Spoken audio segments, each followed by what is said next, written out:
আমাদের যিনি আল্লাহর ওলি হবেন তার মাকাম যাতে আরো উচ্চ হয়, আমরা তার জন্য আমরা সাদাকায়ে জারিয়া করব, এটা নাম্বার 1। এবার 2 নাম্বার একটা প্রশ্ন আসতে পারে যে আমরা বিভিন্ন আউলিয়ার মাজারে আমরা গরু দিয়ে থাকি, আমরা সিন্নি দিয়ে থাকি, আমরা বিভিন্ন টাকা পয়সা দিয়ে থাকি। হ্যাঁ, আমাদের যে কনসেপ্টটা থাকবে সেটা হচ্ছে আমরা যেহেতু অমুক আল্লাহর ওলিকে ভালোবাসি, আমরা আল্লাহ সুবহানাহু ওয়া তাআলার সন্তুষ্টির জন্য অমুক আউলিয়ার জন্যই সাদাকা করব, এটা কিন্তু জায়েজ। আল্লাহ রাসূল সাল্লাল্লাহু আলাইহি ওয়াসাল্লাম বলেছেন, নাহা রাসূলুল্লাহ সাল্লাল্লাহু আলাইহি ওয়াসাল্লাম আন ইউজাসসিসাল কবর ওয়া আন ইউকআদা আলাইহি ওয়া আন ইউবনা আলাইহি। আল্লাহ রাসূল সাল্লাল্লাহু আলাইহি ওয়াসাল্লাম বলেছেন, কবরের উপর ঘর বানাতে নিষেধ করেছেন, কবরের উপর বসতে নিষেধ করেছেন, কবর পাকা করতে নিষেধ করেছেন। এই 1.5 কোটি কপটিক খ্রিস্টান যাদের মাতৃভাষা আরবি, তারা প্রমাণ করে ইসলাম কখনোই বাই ফোর্সড খেলাফত বা ইসলামী শাসন ব্যবস্থা কায়েম হওয়ার পরে কারো দিনের ব্যাপারে, কারো ধর্মের ব্যাপারে জবরদস্ত করেননি।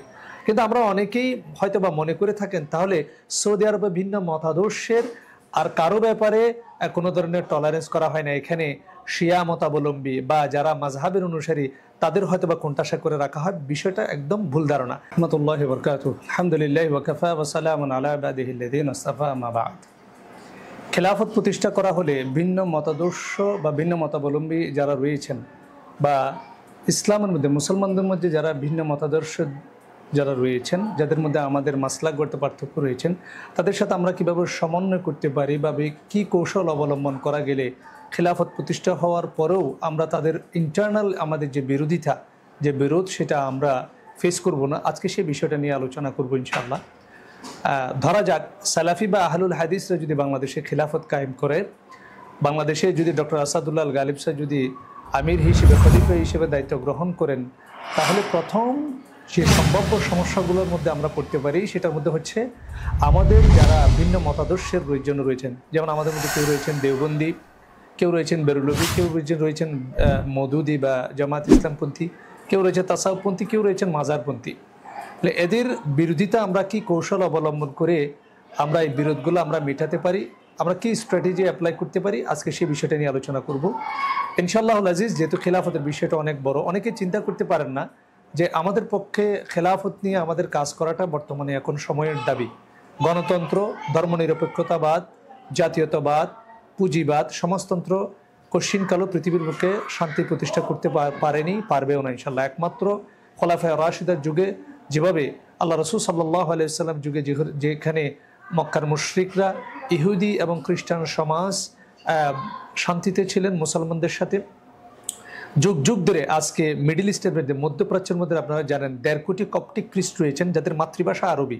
জেরুজালেম, মরক্কো, মিশরে এমন অনেক খ্রিস্টানদেরকে আপনি পাবেন যাদের মাতৃভাষা আরবি। অনেকে মনে করেন আরবিতে কথা বললে সবাই মুসলমান, বিষয়টা এমন নয়। মাতৃভাষাভাষী এরকম অনেক ইহুদিরাও রয়েছেন যাদের মাতৃভাষা আরবি, বেশিরভাগ রয়েছেন খ্রিস্টান, অথচ তারা এখনও পর্যন্ত খ্রিস্ট ধর্মাবলম্বী। সুতরাং এই 1.5 কোটি কপটিক খ্রিস্টান যাদের মাতৃভাষা আরবি, তারা প্রমাণ করে ইসলাম কখনোই বাই ফোর্সড খেলাফত বা ইসলামী শাসন ব্যবস্থা কায়েম হওয়ার পরে কারো দিনের ব্যাপারে, কারো ধর্মের ব্যাপারে জবরদস্ত করেন।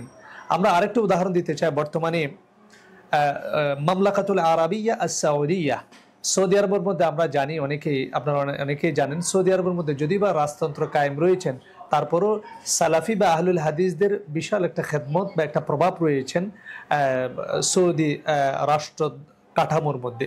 কিন্তু আমরা অনেকেই হয়তো বা মনে করে থাকেন তাহলে সৌদি আরবে ভিন্ন মতাদর্শের আর কারো ব্যাপারে কোনো ধরনের টলারেন্স করা হয় না, এখানে শিয়া মতাবলম্বী বা যারা মাযহাবের অনুসারী তাদের হয়তো বা কোণঠাসা করে রাখা হয়। বিষয়টা একদম ভুল ধারণা। আপনারা অনেকেই হয়তো বা জানেন না, সৌদি আরবে কিন্তু শিয়া ধর্মাবলম্বী রয়েছেন, যেটা অনেকের কাছে অবিশ্বাস্য। সৌদি আরবে শিয়া ধর্মাবলম্বী রয়েছে, তাদের মসজিদ রয়েছেন, তাদের নিজস্ব, এখনো পর্যন্ত তারা তাদের ধর্ম নিজস্ব ক্যাটাগরিতে তাদের ধর্মীয় অনুশাসন চালিয়ে যাচ্ছে।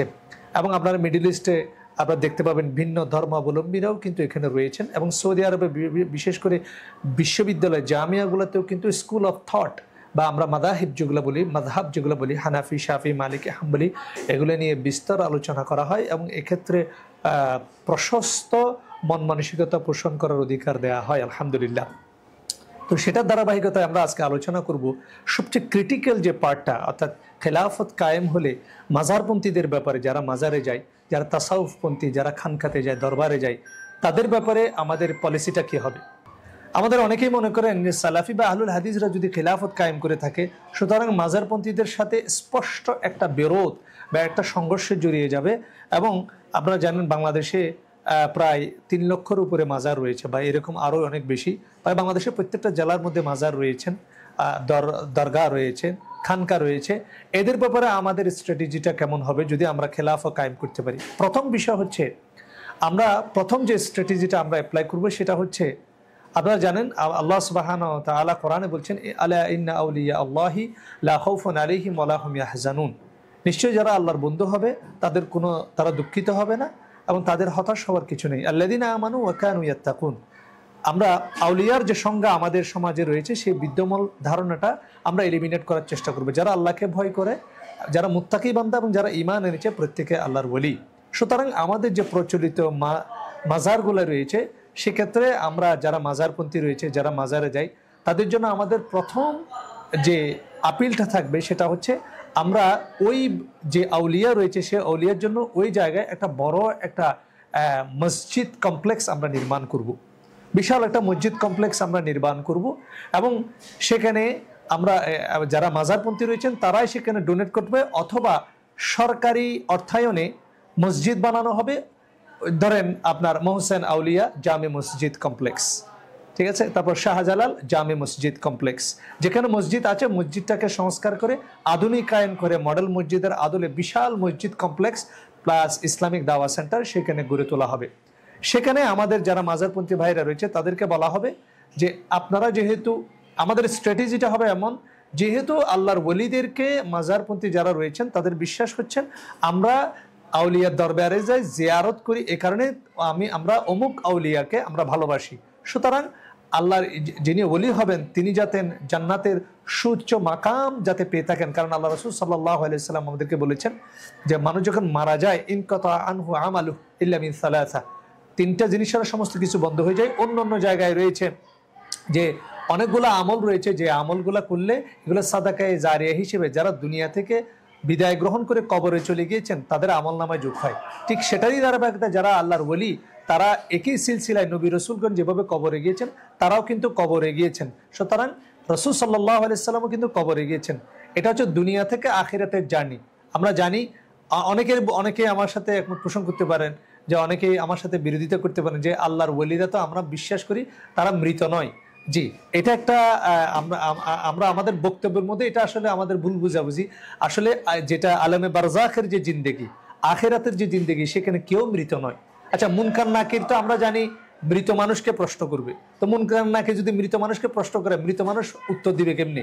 আমরা জানি যখন মানুষকে খাটিয়াই করে নিয়ে যাওয়া হয় তখন সে সবার পায়ের আওয়াজ শুনতে পায়। দিনদার ব্যক্তি হলে সে বলে আমাকে তাড়াতাড়ি আমার কবরে নিয়ে যাও, আর যদি গুনাহগার হয় বলে আমাকে কোথায় নিয়ে যাচ্ছ। এবং আমরা জানি কবরের মধ্যে 3টা সওয়াল জবাব করা হয়, মান রব্বুক, মান দিনুক, মান হাদার রাজুল। ওই ব্যক্তিটাকে, তাহলে 3টা প্রশ্ন মৃত ব্যক্তিকে কিভাবে করা হবে? তাহলে আমাদের যে চিন্তাধারা যে কবরের মধ্যে যে ব্যক্তি রয়েছে তিনি দুনিয়ার মৃত, অর্থাৎ দুনিয়ার জার্নি তার শেষ হয়ে গেছে, আখিরাতের জার্নি তার শুরু। দিনদার হলে, যদি নেককার হয়, তাকে নতুন স্বামীর জামাইয়ের মতো, তাকে বাসরাতের মতো তাকে ঘুম পাড়িয়ে দেওয়া হয়, জান্নাতের সাথে তার একটা কানেকশন করে দেওয়া হয়। জাহান্নামী হলে তাকে এমন একটা মুগুর দিয়ে তার মাথায় আঘাত করা হয়, এমন চিৎকার সে দেয়, মানুষ এবং জিন ছাড়া সমস্ত প্রাণী তার সে চিৎকার শুনতে পায়। তাহলে আমরা জানতে পারলাম যে মানুষ যখন কবরে যায় তখন প্রত্যেক মানুষের আলমে বারজাকের জিন্দেগিতে আসলে জীবিত থাকে। সুতরাং আমরা ওই ব্যক্তিকে যাতে আমরা সাদাকায়ে জারিয়া করতে পারি, আমাদের যিনি আল্লাহর ওলি হবেন তার মাকাম যাতে আরো উচ্চ হয়, আমরা তার জন্য আমরা সাদাকায়ে জারিয়া করব। এটা নাম্বার 1। এবার 2 নাম্বার একটা প্রশ্ন আসতে পারে যে, আমরা বিভিন্ন আউলিয়ার মাজারে আমরা গরু দিয়ে থাকি, আমরা সিন্নি দিয়ে থাকি, আমরা বিভিন্ন টাকা পয়সা দিয়ে থাকি। হ্যাঁ, আমাদের যে কনসেপ্টটা থাকবে সেটা হচ্ছে, আমরা যেহেতু অমুক আল্লাহর ওলিকে ভালোবাসি, আমরা আল্লাহ সুবহানাহু ওয়া তাআলার সন্তুষ্টির জন্য অমুক আউলিয়ার জন্যই সাদাকা করব। এটা কিন্তু জায়েজ। হাদিসে রয়েছে, আপনি যদি আপনার মৃত পিতা মাতা বা কোনো ব্যক্তি মারা গিয়েছেন তার জন্য যদি আপনি সাদাকা করতে চান, আপনি সাদাকা করতে পারবেন। অমুক ব্যক্তির জন্য যদি আপনি সাদাকা করা হয়, তার আমলনামায় সেই সাদাকার সওয়াবটা যোগ করা হয়। সুতরাং আপনি আল্লাহ সুবহানাহু ওয়া তাআলার সন্তুষ্টির জন্য যদি মহিষ দেন, গরু দেন, এবং উদ্দেশ্য হবে আমি যে মহিষ দিলাম, এখন এই মহিষটা কোথায় দেওয়া হবে? আমাদের যে স্ট্র্যাটেজিটা থাকবে সেখানে আমরা মাজার মাজার শব্দটা আসলে জিয়ারস্থান বা যে কবরস্থানটা থাকবে সেটাকে নরমালাইজ করা হবে, সেটাকে নরমালাইজেশন করা হবে, অথবা কবরস্থানের মতো করে সম্মানজনক জায়গা। আমরা অনেকেই জানি না যে আল্লাহ রাসূল সাল্লাল্লাহু আলাইহি ওয়াসাল্লাম বলেছেন, নাহা রাসূলুল্লাহ সাল্লাল্লাহু আলাইহি ওয়াসাল্লাম আন ইউজাসসিসাল কবর ওয়া আন ইউকআদা আলাইহি ওয়া আন ইউবনা আলাইহি। আল্লাহ রাসূল সাল্লাল্লাহু আলাইহি ওয়াসাল্লাম বলেছেন কবরের উপর ঘর বানাতে নিষেধ করেছেন, কবরের উপর বসতে নিষেধ করেছেন, কবর পাকা করতে নিষেধ করেছেন। তাহলে আল্লাহ রাসূল সাল্লাল্লাহু আলাইহি ওয়াসাল্লামের সুন্নাহ হচ্ছে যে কবরের উপর বসা যাবে না, কবরের একটা আদব রয়েছে। কবর হচ্ছে অবশ্যই সম্মানিত জায়গা, যে আমরা অবশ্যই যারা আল্লাহর ওলি হবেন তাদেরকে একটা সম্মানজনক জায়গায় আমরা কবরস্থানে রিপ্লেস করব, এবং তার যে স্মৃতি বিজড়িত যে জায়গাগুলো রয়েছে সেই জায়গার ক্ষেত্রে প্রথম আমরা যে জিনিসটা করব সেটা হচ্ছে মসজিদ করব। এবং যিনি আল্লাহর ওলি হবেন তার ক্ষেত্রে আমাদের যে টেন্ডেন্সিটা থাকবে যে অমুক আল্লাহর ওলির জন্য মানুষের একটা আবেগ ভালোবাসা থাকবে, তারা অবশ্যই আল্লাহ সুবহানাহু ওয়া তাআলার সন্তুষ্টির জন্য গরু দান করবে, মহিষ দান করবে, মুরগি দান করবে, লক্ষ লক্ষ টাকা আল্লাহর রাস্তায় দান করবে। উদ্দেশ্য কি থাকবে? যাতে এর মাধ্যমে অমুক আল্লাহর ওলির আমল নামে যাতে আমার এই দানের সওয়াবটা যোগ করা হয়। তাহলে গরু মহিষ এগুলো কোথায় ব্যয় করা হবে?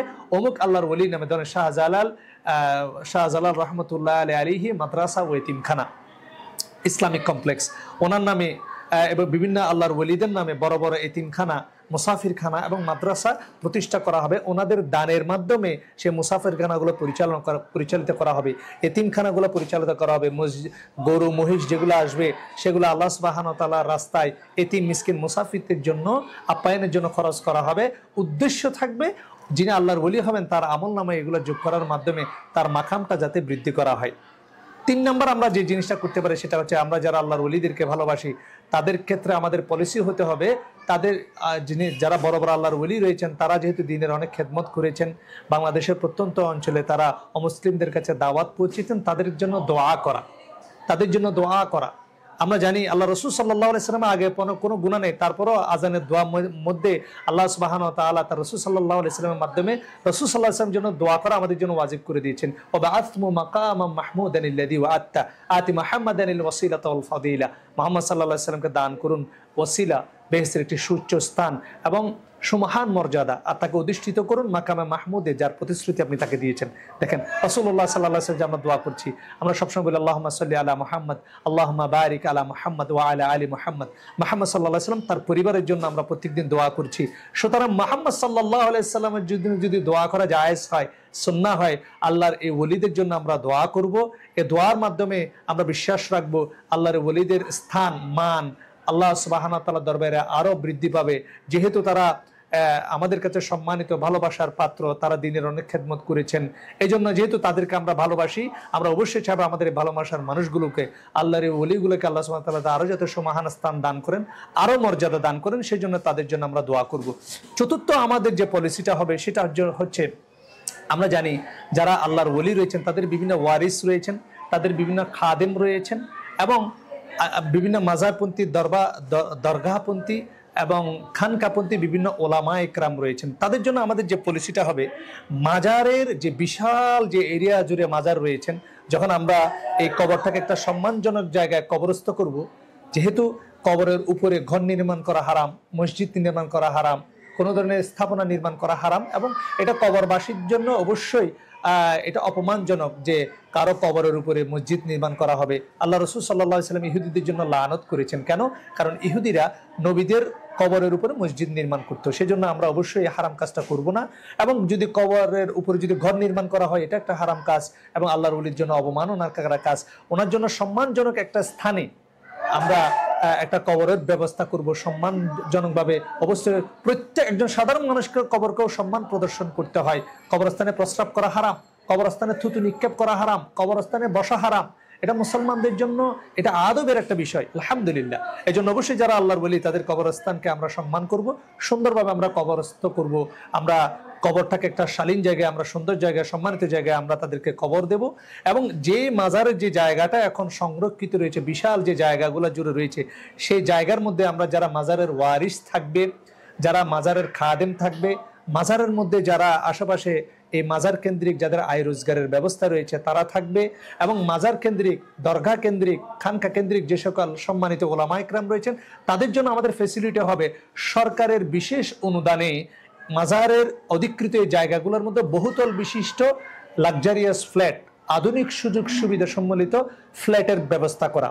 সুতরাং যারা আল্লাহর ওলিদের যারা ওয়ারিস থাকবেন, যারা খাদেম থাকবেন, এবং যারা মাজার, দরগা, খানকা কেন্দ্রিক যারা ওলামা ইকরাম থাকবেন তাদের জন্য আধুনিক সুবিধা সুযোগ সুবিধা সম্মিলিত আমরা ফ্ল্যাটের ব্যবস্থা আমরা রাখতে পারবো। তাদেরকে সরকারি অর্থায়নে চিরস্থায়ী বন্দোবস্তভাবে, কারণ আলেমদেরকে সম্মান করা উচিত। আমাদের দেশে আলেমদেরকে নিগৃহীত করা হয়, তাদেরকে লাঞ্ছিত করা হয়। যেহেতু আপনারা জানেন রাসূলুল্লাহ সাল্লাল্লাহু আলাইহি ওয়াসাল্লামের যুগে বদরি সাহাবী যাদের ছিল তাদের জন্য স্পেশাল ভাতার ব্যবস্থা করা হয়েছিল, যারা স্পেশাল সাহাবী ছিল তাদের জন্য স্পেশাল ভাতার ব্যবস্থা করা হয়েছিল। এবং আপনি জানেন আল্লাহ রাসূল সাল্লাল্লাহু আলাইহি ওয়াসাল্লাম যখন হিরাক্লিয়াসের কাছে চিঠি পাঠিয়েছেন, নাজ্জাশীর কাছে চিঠি পাঠিয়েছিলেন, তখন তাদেরকে আল্লাহ রাসূল সাল্লাল্লাহু আলাইহি ওয়াসাল্লাম বলেছিলেন আপনারা ইসলাম কবুল করুন, আসলিম তাসলাম, তোমরা আপনারা আত্মসমর্পণ করুন, আপনারা শান্তিতে থাকবেন এবং আপনাদের বাদশাহী আপনাদেরই থাকবে, আপনাদের এলাকায় আপনাদের যে বাদশাহী রাজত্ব সেটা আপনাদেরই থাকবে, আপনারাই ট্যাক্স তুলবেন, আপনারা শুধু ইসলামকে গ্রহণ করুন, আপনারা ইসলামের দাওয়াত কবুল করুন, আপনাদের মান সম্মানের আমাদের কোনো প্রয়োজন নেই। ঠিক তেমনি আমাদের যে ভাইরা তাসাউফপন্থী, মাজারপন্থী রয়েছেন বা খানকাপন্থী রয়েছেন তাদেরকে আমরা সম্মানিত করব। আমরা তাদেরকে বলবো দ্বীনের মূল স্পিরিটের মধ্যে আসার জন্য। আমাদের অনেক ওলামা ইকরামের যারা বিশেষ করে যারা মাজারপন্থী ওলামা ইকরাম রয়েছেন, যারা হক্কানি ওলামা ইকরাম হিসেবে পরিচিত, মাজারপন্থীদের মধ্যে যারা মাজার কেন্দ্রিক বিভিন্ন ধরনের অশালীন কার্যকলাপ, হারাম কার্যকলাপের ব্যাপারে সোচ্চার, আমরা তাদের ব্যাপারে আমাদের যে তাদের যে স্ট্যান্ডটা সেটাকে আমরা এখানে হাইলাইট করার চেষ্টা করব। এবং আমরা যারা মাজারপন্থী যারা আলেম রয়েছেন, খানকাপন্থী, দরগাপন্থী যারা আলেম রয়েছেন, খাদেম রয়েছেন, মাজারে যারা ওয়ারিশ রয়েছেন তাদের জন্য ফ্ল্যাটের ব্যবস্থা থাকবে, তাদের জন্য সরকারের বিশেষ প্রণোদনা থাকবে, মাসিক ভাতার ব্যবস্থা থাকবে। যেহেতু তারা সম্মানিত আলেম সেটা দেয়া যেতে পারে। এর মাধ্যমে এই সকল আলেমরা, খাদেমরা এবং যারা মাজারের ওয়ারিশ থাকবেন, যারা মূলত খেলাফার বিরোধিতা করার জন্য একটা গুরুত্বপূর্ণ ভূমিকা পালন করবে, তাদের ক্ষেত্রে আমাদের একটা ভালো স্ট্যান্ড থাকা উচিত, তাদেরকে সম্মানিত করা উচিত, তাদেরকে সরকারি বিশেষ সুবিধা সম্মানিত ওই মাজারের এই কেন্দ্রীভূত জায়গাগুলোকে অধিগ্রহণ করে বহুতল বিশিষ্ট আধুনিক সুযোগ সুবিধা সম্মিলিত ফ্ল্যাট তৈরি করার মাধ্যমে তাদের জন্য ফ্ল্যাটের বন্দোবস্ত করা, তাদের জন্য মাসিক একটা ভালো সম্মানের ব্যবস্থা করা ইসলামিক ধর্ম মন্ত্রণালয়ের আন্ডার থেকে। এবং তাদের যে ভবিষ্যৎ প্রজন্ম, যে সকল আলেম ওলামারা মাজারের সাথে সংশ্লিষ্ট, যারা মাজারের ওয়ারিস হবে, খাদেম হবে, তাদের জন্য একটা লিস্ট করার মাধ্যমে তাদের ভবিষ্যৎ প্রজন্মদেরকে সরকারি অ্যাডমিনিস্ট্রেশন এবং সরকারি চাকরিজীবীর মধ্যে বিশেষ প্রণোদনা বা কোটা ব্যবস্থায় তাদেরকে চাকরির ব্যবস্থা করা, তাদেরকে বিভিন্ন ধরনের সুযোগ সুবিধার ব্যবস্থা করা।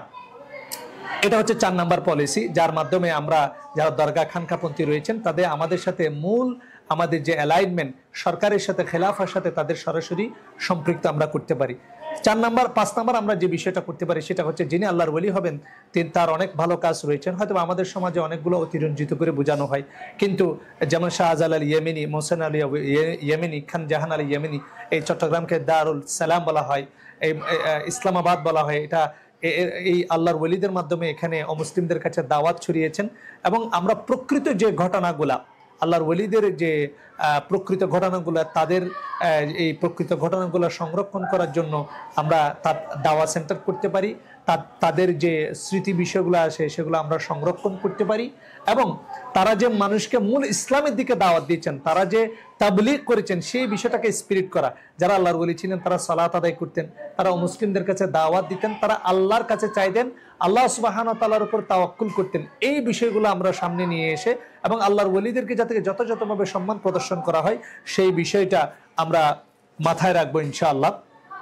এবং আপনারা জানেন সেটা হচ্ছে আরেকটা বিষয়, 6 নম্বর যে বিষয়টা থাকবে, আপনারা জানেন মাজারপন্থী যারা রয়েছেন তারা আপনারা মনে করেন যারা হক্কানি, এদের মধ্যে যারা তুলনামূলকভাবে কোরআন সুন্নাহ গবেষণা করেন, যেমন আমি বলতে পারি আমাদের কফিলউদ্দিন সালেহি, তারপর শেখ ওসমান গনি সালেহি, তারপর এনায়েতুল্লাহ আব্বাসী, তারপর ফুলতলির যারা রয়েছেন, এরকম অনেক ওলামা ইকরাম রয়েছেন যারা সুন্নি ওলামা ইকরামের মধ্যে, যেমন আব্দুর রহিম আজহারি, সাইফুল আজম বাবর আল আজহারি, হাসান আল আজহারি, এরকম ওলামা ইকরাম যারা আছেন তারা অবশ্যই মানে অর্থাৎ মাজারে সিজদা করা, গান বাজনা করা এগুলোকে হারাম মনে করেন। অনেকেই যারা উরস করে থাকেন তারা এই যে বর্তমানে যে সামার যে সিস্টেমে সামা যেগুলো গাওয়া হচ্ছে বা যে কাউলিয়া যেগুলো গাওয়া হচ্ছে সেগুলোকে হারাম মনে করেন, এবং তারা মনে করেন উরসকে যারা জায়েজ মনে করেন তারা মনে করেন এটা মুস্তাহসান, সর্বোচ্চ মুস্তাহাব পর্যায়ে,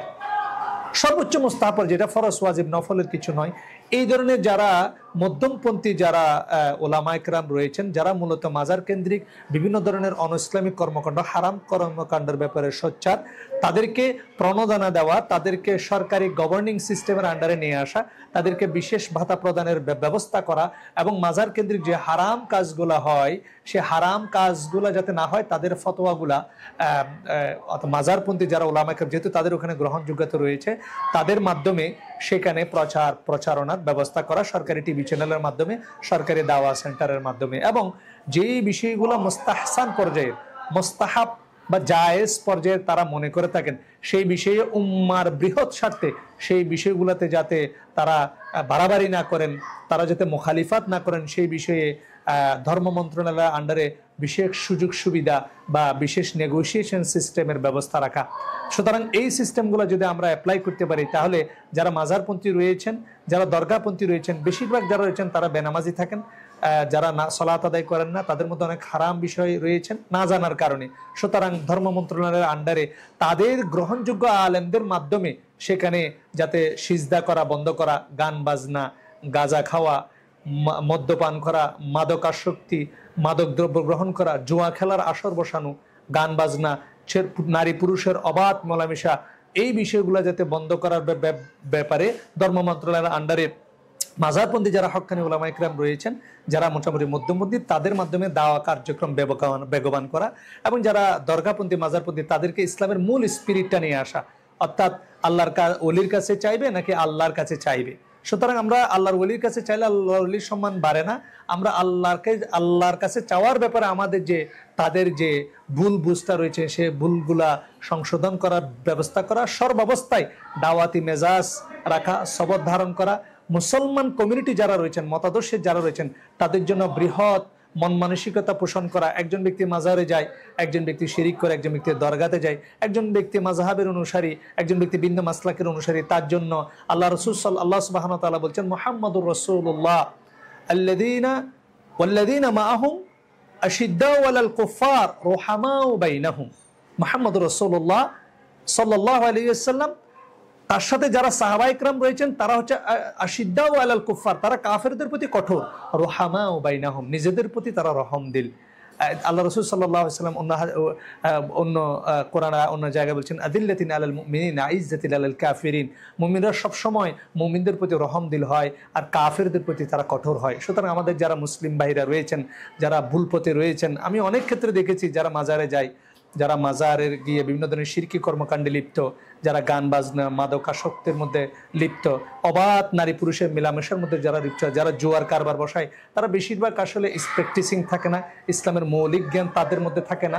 সুতরাং আলেম ওলামাদের মাধ্যমে, জুমার খুতবার মাধ্যমে, দাওয়া সেন্টারের মাধ্যমে, ইউটিউব ফেসবুকে সোশ্যাল মিডিয়ার মাধ্যমে, ধর্ম মন্ত্রণালয়ের আন্ডারে বিভিন্ন টিভি চ্যানেলের মাধ্যমে তাদেরকে সচেতন করার চেষ্টা করা, তাদের মধ্যে দাওয়া অ্যাপ্রোচ করার চেষ্টা করা, তাদের সাথে সরাসরি কোনো মুখালিফাতপূর্ণ বিরোধপূর্ণ তাদের বিশ্বাসগত বিষয়ে আঘাত লাগে সেই বিষয়ে সরাসরি তির্যক বা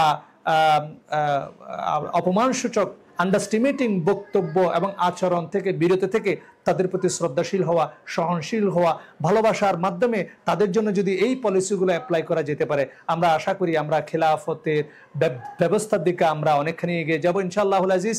দেওবন্দি মাসলাকের সাথে আমরা কিভাবে আমাদের কৌশলটা কেমন হবে, বেরলভী মাসলাকের সাথে আমাদের কৌশল কেমন হবে, জামাত ইসলামের সাথে আমাদের কৌশল কিভাবে হবে, সেই বিষয়ে আমরা পর্বভিত্তিক আমরা আলোচনা করার চেষ্টা করব। আল্লাহ সুবহানাহু ওয়া তাআলা আমাদেরকে কথাগুলো বুঝার এবং সেই অনুযায়ী আমল করার তৌফিক দান করুক, আমিন। ওয়া সাল্লাল্লাহু আলা নাবিয়িনা মুহাম্মদ ওয়া আলা আলিহি ওয়া সাহবিহি আজমাইন। আসসালামু আলাইকুম ওয়া রাহমাতুল্লাহি ওয়া বারাকাতুহু।